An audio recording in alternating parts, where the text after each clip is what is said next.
সুপ্রিয় দর্শক, আপনারা ইতিমধ্যে জেনে ফেলেছেন বাংলাদেশ টি-20 বিশ্বকাপ খেলতে পারতেছে না। বাংলাদেশ যুক্তি দেখাচ্ছে ক্রিকেট বোর্ড যে ভারতে গেলে নাকি বাংলাদেশের নিরাপত্তার অভাব, বাংলাদেশের খেলোয়াড়দের, কর্মকর্তাদের।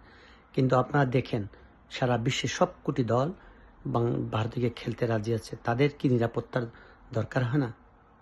নিশ্চয়ই তাদের নিরাপত্তার দরকার হয়, এবং তারা এটা যাচাই বাছাই করেছে যে ভারতে গেলে তাদের খেলতে গিয়ে তাদের নিরাপত্তার অভাব হবে কি না। কিন্তু আমাদের শুধু গোয়ার্তুমির জন্য আমরা আজ 20 কোটি মানুষ এই খেলা থেকে বঞ্চিত হচ্ছি। আপনারা নিশ্চয়ই জানেন এই বাংলাদেশ এখন ক্রিকেট পাগল দেশ।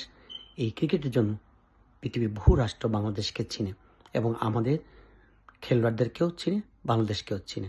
কিন্তু এই খেলা থেকে শুধুমাত্র এই সরকার আমাদেরকে বঞ্চিত করতেছে, শুধু রাজনৈতিক কারণে। আপনারা বুঝেন তারা দেশটাকে কই নিয়ে যাচ্ছে।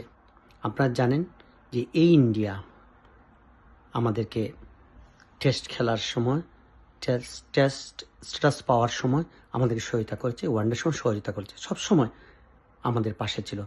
আজকে সব কিছু নিয়ে রাজনীতি করা হচ্ছে।